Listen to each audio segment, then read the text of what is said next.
chicken on a raft. Hey, oh, chicken on a raft. That's like I refuse this. What you refuse? Have you guys seen that? Ooh. Sea shanties are trending. I know. This is why I want to talk about this. Sea shanties are trending. I've waited my whole life for this. Where? On TikTok.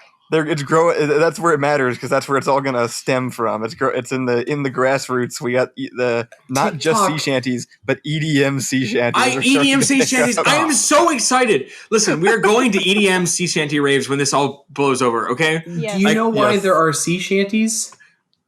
Because there are living seas. on a boat sucks. Yeah, but you know why they're EDM sea shanties? Because Gen Z are weird. Like, Yeah, it's true. it's such a good use of like the TikTok duet thing though, because you just add a bass line, or you just add like a siren call. Like one of the greatest achievements that Oda has ever done is sold me on the idea that being on a boat in the ocean could be fun. Right, it's easy if you just if you are Luffy and you don't pay attention to why everything sucks. Literally, no other media ever could tell me that being on a boat is fun. I never want to go on a cruise. Ever seen Master and Commander: Far Side of the World? They eat a Galapagos tortoise. Wait, there's a second Master and Commander movie? I believe actually it is just called Master and Commander in some markets and Far Side of the World in other markets. Is it like Live, Die, Repeat? No, are we ever getting Live, Die, Repeat?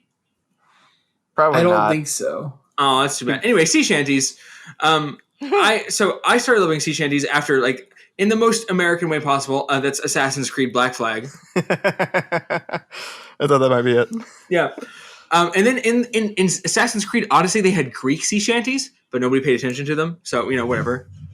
But anyway, Greeks don't have sea shanties. the Greeks are all sea-based. They have 5-act tragedies. Sometimes they have 1-act tragedies. Really, everything Greek is a tragedy. It's a tragedy. That's true. It doesn't really matter how many acts it has at that point. God, what is the one you have to read in English too? About, Antigone. Oh my God! But she wants to bury her brother. So here's the funny thing. I couldn't care any less. I think it's the only book/reading that I've ever been assigned in an English class where I didn't read it. Okay, so for me that was the Scarlet Letter, but Okay, so for me, I never read a single book assigned to me in English class. Actually, you missed To Kill a Mockingbird. Wow, I did. You're gonna be really confused why I named my son Atticus, but Well, no, I'll figure it out. The thing is, Antigone. What's stupid about Antigone is it's part of a cycle, right? This is my classics major actually paying off. So here we go. But there's 3 books in the cycle, and the first one is about a man who brings home just this utter hussy from the Trojan War, and his wife is like, "Who's this?" And he's like, "Deal with it." So she kills him. Nice. Which is a great story, right? Yes. And then the third one is all about, it's called The Eumenides, and it's all about a bunch of the Furies hunting this guy down, and just being like, hey, guess what? Persuasion is bullshit, and it'll make you do things you don't want to do. It's like, don't listen to commercials, kids. Also, here's some cool God vengeance action. So what are Furies? So the Furies are, so let's say you got a guy and he's done something wrong. They're super villain God cops. And they just they will find you and they will infuriate you. They will torment you. Are you telling me that the Greeks thought up the cinematic classic R.I.P.D.? Yes, it is exactly the same. And then meanwhile, we read the one about burial customs. So we read the loser of this trilogy by a long shot. We really get the worst end of the trilogy. She's just upset because she can't bury her dead brother, and that's against the law. And also, I don't know. I couldn't care because I didn't read anymore. I'm sorry. This is like English 2 teacher that I had. I read, Ian, you can confirm whether or not this is true, but I think I read at one point that the Iliad and the Odyssey were part of an 8-book series, and we just don't have the rest of it anymore. This is funny because there's something called the Epic Cycle, and the rest we don't have the rest because the rest suck. The rest aren't by Homer. Oh, okay. It's like if Kanye did an album with 14 SoundCloud rappers, and we only have Kanye's tracks. That makes sense. But we get quotes from other people, mostly because there the thing is, it's everybody already knew the story. They just made these works to kind of celebrate it. So it's kind of like the MCU. Like it's a bunch of people coming It together was to like make a like oral tradition first. right. It's like everybody already knew these stories. Like, ooh, did you hear? Like somebody's doing an adaptation of the Accolade. Ooh. I guess that makes sense, right? That's been what people do literally forever because there's no reason that would be a new practice. Right. Well, the Greeks, like they're the ones who kind of figured out. Okay, this is a deep statement. They figured out writing, so it's like, hey, all that stuff we've been talking about. What if we just like kept it? One of my favorite things is you can look up arguments from Socrates. Socrates does not trust writing in the same way that like 90s parents did not trust television. I have seen like quotes from people talking about how books were going to ruin the oral tradition. Right. Yeah, like in the same way. Nobody will ever remember anything. It was better back in my day when you just had to yell at the clouds. Oh my god. Anyway, that's way too much classics knowledge. Speaking of lesser known artists getting dragged along by more popular ones, Allison, could you write a dissertation on everything wrong with the Justin Bieber version of Bad Guy? Yes, I could. Are you claiming that Billie Eilish is lesser known than Bieber? I heard that. I heard that recently. She's got it. It's such a terrible song. And I've never wanted to hurt Justin Bieber. That would be dumb. I love Justin Bieber. But he's also not a baby anymore. Now he's the bad guy. Right? No, I think it's poetry in motion. Right? He is the bad guy on the song because like you're like hell yeah, she's the bad guy. How cool! Hey, get off the track, Justin. Like, yeah, it makes you feel like a Spider-Man. Like, he also ruined Despacito. He ruined it. He does. Okay. He does kind of do that a lot, doesn't he? Actually, I dig the Bieber Despacito.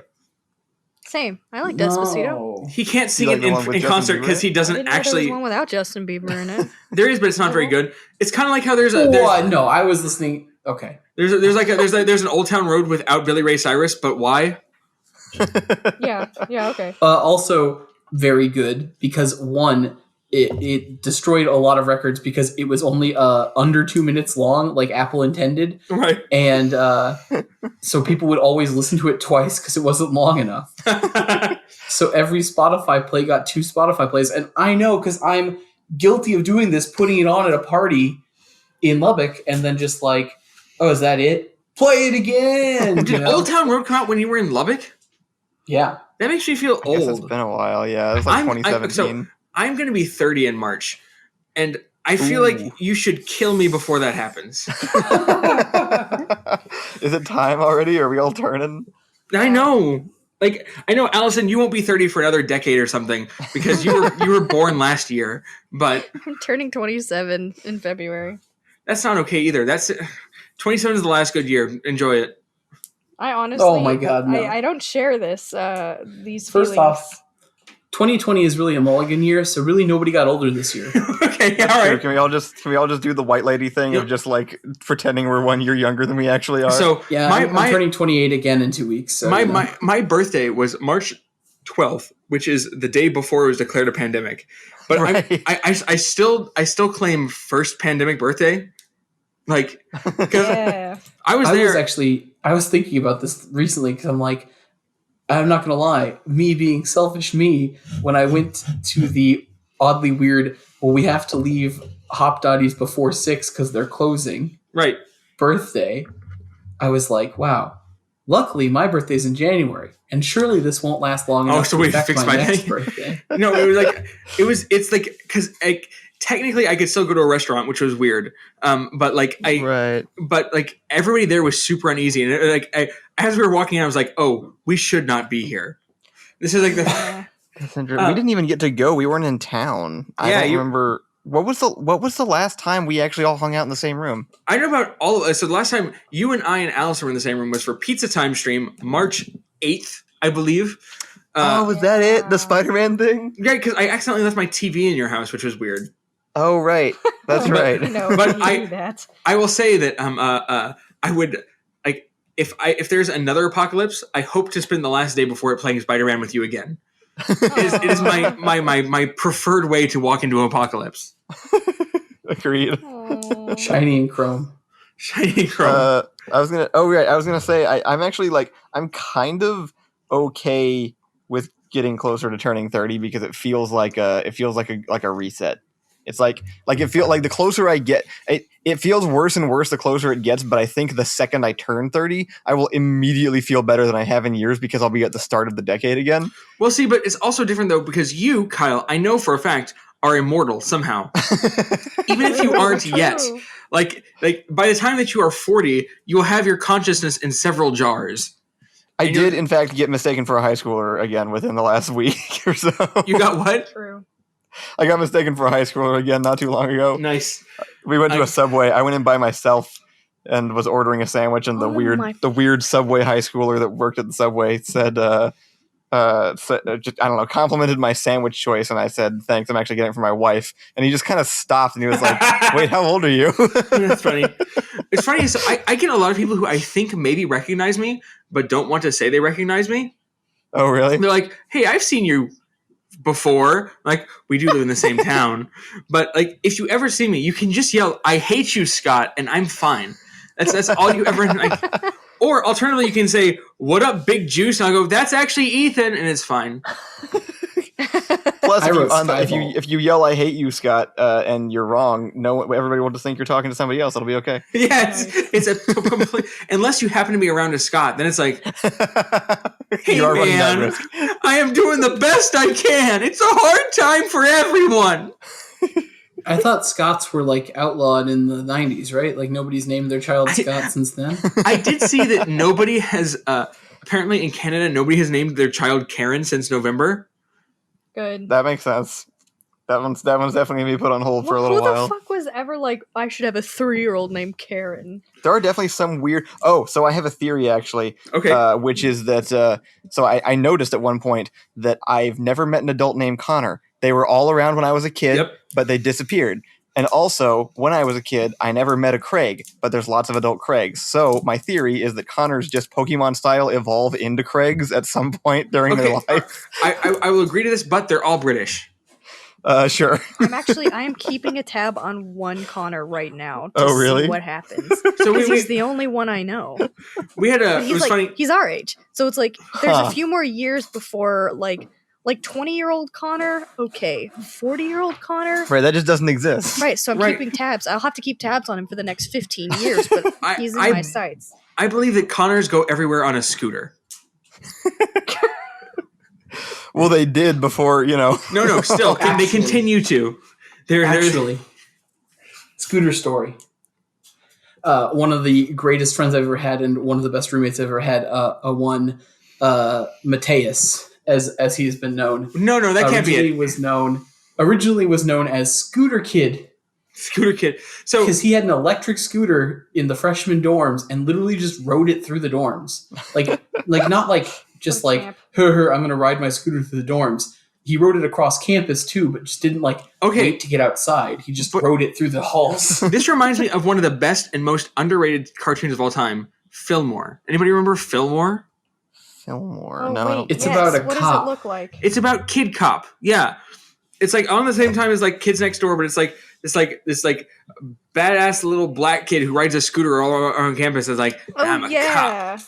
And it's like, it's good. Probably. There's a episode. That was a very long silence. Okay, all right. I understand that I'm the only Fillmore stan in the chat. That's fine. You can add me. The anti-capitalism episode of Recess. No, I think that was pro-capitalism. No, it's an anti-capitalism episode. It might be pro-capitalism. The thing is, it's like this weird scale. Like, if you go to anti-capitalism, you actually loop back around to being pro-capitalism. It's true.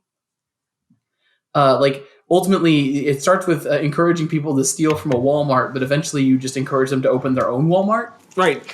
I come full circle. I think the deal is with when you've accurately described capitalism when you get to the horrific part at the end and all the capitalists go yes, and that's it's everybody's happy with it except the people who aren't happy with it. Anyway, so steal from Walmart. Don't steal, please. Don't steal. That's just the lesson. Today's episode is brought to you by the letter L. For loss prevention. If you steal from Walmart, and the number 3. So also, I have to spill a guilt I've had for a while now. I used to work at Kohl's, right? And I'm sorry for you. Kohl's was not the worst place I could have worked. It was I enjoyed my time, and also it was really fulfilling because we just opened Amazon stations and I was really good at that. That's probably a personal problem. But like, so there was a loss prevention guy, right? Yeah. Right. And he was dressed in plain clothes, and he would walk by, and I never ever said hi to him like I did all my other coworkers, because I thought, okay, he's Lost Pro. If I point him out, all the thieves in the store will know that he's one of us. So I just want to say, like, actually, he was a Craig, funnily enough. Craig, I saw you, and I recognized you every time, so hi, Craig. Nice. Also, speaking of learning and the letter L and stuff like that, do you know Sesame Street has 4,561 episodes? Yeah, I didn't, but I did see that it was coming up on like 100 years and outliving most of its original like cast and crew. Right. Which is all we can all anybody can ever hope for, right? Also, Jim Henson hated Sesame Street. Did he really? Jim Henson was a weird guy. Because he didn't like being like looped into Puppets Are for Kids. Right, he wasn't like he knew that he needed to take on Sesame Street to save his company, but at the same time he knew he was just going to get looped into Puppets Are for Kids. Right, he was like real big on like explaining this was like he did Yoda's a Muppet. Because like, yeah, that's true. But or like the Happy Fun Time murders or whatever. Everybody's like, how can you tarnish Jim Henson's legacy? Like, no, Jim Henson was all for this shit. Like, this was his life goal. Except he wanted something puppets and everything. Yeah, there is a Muppets special called Muppets Sex and Violence. It didn't do very well, but it was trying to be more adult humor Muppets. Wait, is there really? Yeah. Did you know there's an R-rated Dexter's Lab episode that's just like deep in like the Cartoon Network vault? Oh Jesus! I don't. What do they do in that? I think they swear and there's nudity. That's weird. It's like Pulp Fiction, the Dexter's Lab episode. Why? Animators are depraved people, though. Like for real. Like that's what the Newgrounds should have showed us this very clearly. It did. It showed us this. It did a great job of showing us this. Yes. Why are we looping back around to Invader Zim style? Yeah, I got that question.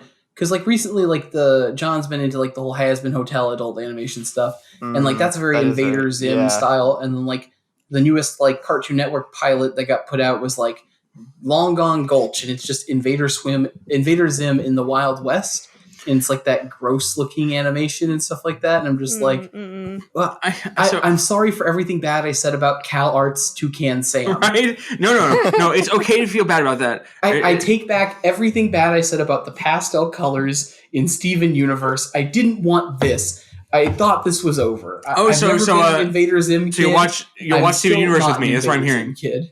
What? You'll watch Steven Universe with me. That's what I'm hearing. I've seen quite a bit of Steven Universe. It's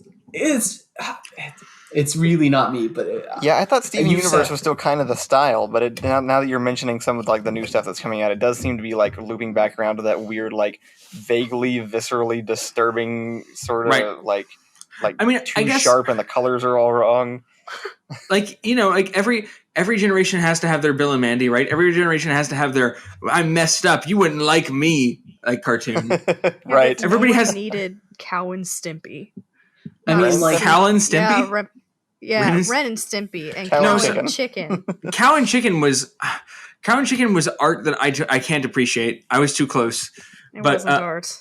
Ren and Stimpy or Rocko's Modern Life. Did anybody watch Rocko's Modern Life? No, it was weird. All pre SpongeBob Nickelodeon shows freaked me out. I think this is good. Come on, Rugrats. Rugrats. Even Rugrats. Like I watched Rugrats, but like it was Rugrats. It like bothered me. Like I go back and watch it now too, and it's like this was what is clearly wrong with written. Doug? No. Okay, I will not stand for Rugrats heresy. Rugrats was inclusive. It was great. A baby's got to do what a baby's got to do. Rugrats was visually like off-putting, though. You have to at least admit that. Well, it was hand animated, but it also has my favorite. Were Disney movies. Well, yeah, but they didn't have Disney money. You can't fault people for not having Disney money. Rugrats is Canadian, right? It's a Canadian studio. Give them a break, eh? Also, all of Are You Afraid of the Dark is Canadian, and once you learn that piece of knowledge, if you go back and watch any Are You Afraid of the Dark episode, it is no longer scary because it's too funny because you notice all the Canadian stuff. Oh, what about them matches I set in the barn, eh? Like, yeah. It's just unbelievable how much that one fact deflates a show that literally gave me nightmares my entire child life. See, I was smart. I just didn't watch it. I knew I was a baby wimp. The truest, greatest Canadian show is Degrassi. Degrassi, starring young Drake. Young Drake. Yeah. Yeah. Started from the bottom in Degrassi. That was the greatest show I ever watched. Can you explain to me the connection between Degrassi and Degrassi: The Next Generation? Yeah, The Next Generation is when Degrassi, everyone graduated. And they got edgy, right? Or has it always been edgy? There's actually like 5 different seasons of Degrassi that exist or something. They're all called different things, but Next Generation was just like Degrassi follows a bunch of kids from like freshmen to graduating, and then like a few of them go to college, and so sometimes they're in the Next Generation episodes. I see. But the Next Generations they started off with like new freshmen. But I see. It's still and they have to call it a new generation because Degrassi, the first generation, still has like 8 seasons or whatever because it's 4 years worth of school. So that's the best thing that Degrassi ever gave us was not Drake, but was in fact What You Say. Because everybody attributes it to Dear Sister, but it happened in Degrassi first. They were making. I don't think that was a Degrassi thing. No, it's the OC. Yeah. Oh, you're right. No, well, they're the same thing. It's the OC. Ian is a wonderful person. And he's normally great with all sorts of media and descriptions of media, but I've never heard a show described more poorly than your description of Dairy Girls. Dairy Girls is great. It is. I described it as a low-key, charming take on the Irish Troubles with sort of a Letterkenny edge. What is a Dairy Girl? Dairy Girls is this weird show from this weird make-believe time that apparently happened, and none of us knew about it. We all knew about this. You're treading on very delicate territory, by the by. Yeah, this is pretty well-known information, actually, Ricky. Did literally everybody know about the Troubles? Yes, everybody knew about the Troubles. The Troubles are still happening. I don't know what anybody's talking about. If I say Northern Ireland, what's the first thing you think of? No. Everybody knew this? No, like Northern Ireland versus regular Ireland. You can't call it regular Ireland, Kyle. That's a microaggression. I know there's something there. I don't know. Thank you so much, Allison. At least somebody else did not know. There's been conflict for a very long time. Yeah, I've heard the song. It's Catholics versus Protestants is the deal. You've at least heard the song, right? Is that still happening? Which song? The Zombie, right? Yeah, the Cranberries. That song's about that? Yeah. Yes, the Cranberries are very Cranberries. It's also why it's not good form to go into a bar and order an Irish car bomb. Right, we had to rename them, and I actually my the most racist thing I've ever done was order an Irish car bomb in an Irish pub because I didn't know. Oops. Anyways, at least you know the most racist thing you've ever done. I mean, that's pretty. Well, of course, maybe I don't. But anyway, and also the same thing. You can't order black and tan either. Black and tan, same problem. I don't know what that means, but it's a light beer layered on top of a dark beer. That's why y'all don't do it. Oh yeah. Oh no, I would never order this. If you heard the show is called Dairy Girls and you were then asked to guess what it's about, okay, DERRY. That doesn't You told me the show's called Dairy Girls. It's a comedy, and I'm immediately thinking about like 2 up-city scale girls who have to go work at a dairy farm. This is a Disney Channel original movie starring AJ and Ali Mashaka. You can say that about almost anything, and I'll believe you. But it's true. It really happened. They work on a dairy farm. They're 2 uptown girls that go and work on a dairy farm. They're sisters. So we were playing bracketeering today on stream, which is a Jackbox game where you make up a thing for a bracket and then it like competes, right? Right. And at the end, what they do is they give you a prompt and then the bracket changes every time. Right. So like it was like somebody put this perfect answer that just worked for everything. The prompt was to put a word with an ampersand and then another word. That was the only prompt we were given. And they wrote "me and the ladies." And it was like amazing. The first thing it was like the name of a law firm. Me and the Ladies. Like, Me and the Ladies, that works. And then the second one was a Disney Channel original sitcom starring twins. Me and the Ladies, that fits again. And then like the last one was like I don't even remember what the last one was. At that point, it just had so much momentum that it beat out whatever the heck was on the other side of the bracket. Every single day, I want to join for the Jackbox streams, but at 10 a.m. every single day, I'm in the shower. Oh, I'm also in the shower from like 9 to 3, so that makes sense. I have a unique challenge that I just recently experienced, which was playing Jackbox games with my wife's family. And it's just like, I'm not saying that I need dirty humor to be successful, because as I hope I've shown, I'm very good at not having dirty humor, but it's still like, just like, where do I draw lines? What is their family culture like? So for instance, we did a bracketeering, and we also had a showrunner that just ran the entire bracket, right? It was the word poot. Poot. Which, by the way, if you're word. Yeah, it's just anytime you're playing bracketeering, just put in the word poot, and it's a good chance it'll work. But like, I didn't put it in. I was like, I would never have dared personally, but it was Rachel's mom. Like, amazing. Yeah, I mean, to be totally fair, well, you know what? See, now I'm thinking about all this stuff. I currently live with my wife's family. So, like, but here's the deal: if you have a family and your children have wives, right? If you are the in-laws, know that you can get away with anything. Play Jackbox games with your child's spouse and put in big dick energy and just watch them just like crawl in their skin as they cannot. I think my point was that they do in fact know they can get away with anything. It's definitely true. That is completely accurate. But my family's not really like that. We're not like super grotesque. No, I would put the word poot in against your mom. Yo, that would crack me up. I'm laughing at that. I don't know if my mom would, but I'm laughing at it. I just so my favorite moment of your mom was There's some good ones. Was when I was helping you paint your house. I just said like I know she was around somewhere, but she was like out in the garage or something. And I just said like, I wonder if I just yelled "mom" real loud, what would happen? And she just like shows up and goes, "Of course I would answer." She just like apparates from out of nowhere. I'll ruin that with the one time that my mom was the same moment in time that we were all painting the house. And were blaring, you specifically were blaring Green and the Diamonds. And my mom is like, why do you listen to this kind of music? You know, like what you tell your 15-year-old daughter. She's like, why do you listen to this kind of music? And then at some point you left and she goes, does Ian know he can't sing? Oh, and yes. I was like, oh yeah, he knows. And she goes, so he's just making us listen to it.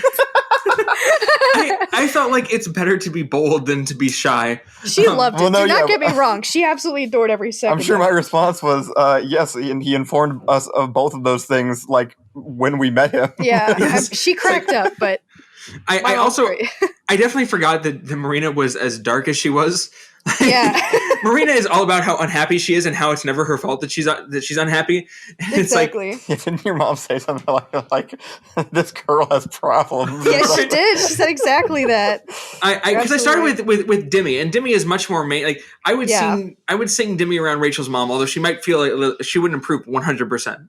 Right. But I definitely made a mistake segueing into Marina. That was my bad. I listen to Marina and the Diamonds all the time. But yeah, she was I don't think she was expecting it from you. Well, at least I made an impression. No, you absolutely did. But my mom hangs. She's good at that. She's chill. It's true. Painting that house feels like literally like millions of years ago. Yeah. I want to point out that it's a different life. It is the best painted house that has ever existed. It is as if God's own hand came down and just like Photoshop bucket filled the walls. I could not agree more. I won't take this from you. I think we're at the end. We got 20 seconds. Ricky, sing for 20 seconds. I am here. Wow. Wait. Wow. Okay, all right. Allison, sing for 10 seconds. The zombie. I was trying to think of the words. The sea shanty. Oh yeah, you're right. Oh okay. Oh, what do you do with a chicken on a raft? Hey, chicken on a raft. That's it. All right. If you don't name this episode "Chicken on a Raft," I quit. Name the episode. If you don't name this episode "Chicken on a Raft," I quit. All in quotation marks. Okay. And with that, we stop. That sounds fair. Wait, I have to issue a retraction real quick because earlier I said that Sesame Street ran for 100 years, and I realized that was wrong immediately when I said that, and I've been thinking about it for the last 25 minutes, and so I just have to bring up that I probably meant like 100 seasons or something because that meant it would have started in the 1920s. I was willing to believe you, Kyle. I actually just believed you too. No, so like there's a great Tolkien quote that's like, if it's not true, at least it's a good story. Let me have the good story. Now we've gone over